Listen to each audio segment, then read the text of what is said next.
ओ भाइ तिमी मसँग खेल्दिन बट स्ट्राक म्याच स्टार्ट भयो यो चाहिँ भर्खरै भएको है 2-4 कति 6-7 दिन भयो कति भयो यो बिहाको चाहिँ बाख्रा एन्ड एक्लै आउन त मलाई डर लाग्छ यस्तो ठाउँ है म त आउँदैन थियो होला एक्लै सो आज भाइसँग आज भाइ चाहिँ मेरो एक्लै आउँछ बाख्रा हेर्न हरेक दिन आउँछ यो आरुको रुख पनि गयो हाम्रो भाडे चाहिँ यहाँनिर थियो है पहिला कम्तीमा 15 साल अगाडि यहाँनिर भाडे हाम्रो थियो त्यहाँनिर चाहिँ हाम्रो अङ्कलको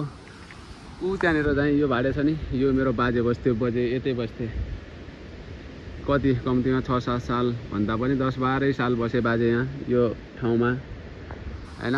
यस्तो दामी पहाड छ एकदम बाबा एन्ड सो यहाँबाट चाहिँ कुलो आउँथ्यो हाम्रो पहिला बाजेको कुलो थियो त्यहाँ माछा पालेको थियो त्यहाँनिरै एन्ड यहाँनिर धारो थियो आजभोलि त न कुलो छ न धारो छ केही छैन यहाँनिर त्यहाँबाट चाहिँ यही पानी नदीको यहाँबाट लिएर कुलो थियो मस्त यहाँनिर खतरा धारो थियो तर आजभोलि छैन केही छैन यहाँनिर यस्तो बाटो थियो त्यहाँनिर जाने आजभोलि मान्छे नबस्ने हुनाले छैन अनि कहिलेकाहीँ बाघ पनि आउँछन् यतातिर बाघ भालु पनि आउँछन् माथितिर सो माया लाग्छ धेरै त्यो पल सम्झिँदा जब म सानो कम्तीमा 3-4 सालको थियो होला त्यतिखेर म आउँथेँ भाडेमा बाजे त्यहाँ बस्थेँ त्यहाँनिर मेरो भाडे थियो तर आजकल छैन हाम्रो पहिले फालिसक्यो भाडे हामी बसेको छैनौँ यता उनीहरू चाहिँ बसे अङ्कलहरू मस्त अहिलेसम्म पनि छन् बाख्रा अनि यहाँनिर चाहिँ माछा पोखरी थियो माछा पालेको थियो बाजेले यहाँनिर कस्तो दामी क्या त्यतिखेर यस्तो दामी थियो नि यो ठाउँ है एकदम बबालको ठाउँ थियो मौरी सौरी यताउता कस्तो दामी बगैँचा थियो यहाँनिर मस्त त्यहाँ माछा थिए सब सुविधा थियो मस्त इम्ला यो ओखर कति खायौँ हामीहरूले अनि मौसम्बी सुन्तला मस्त फलेको थियो तर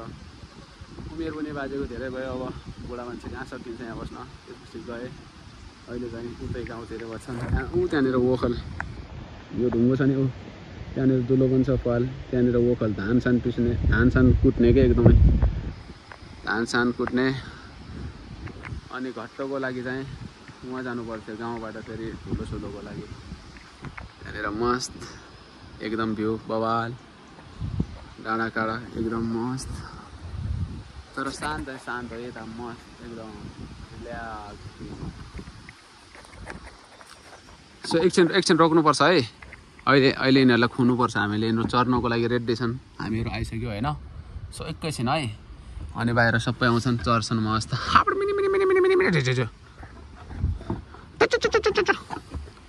ल एकछिन वेट यहाँ चाहिँ हाम्रो पिँडो खोज्दैछ भाइले बिहाको बाख्राहरूलाई पिँडो त खुवाउनु पर्यो यिनलाई खुवाउने कि नै यिनलाई पनि नाना बच्चालाई पनि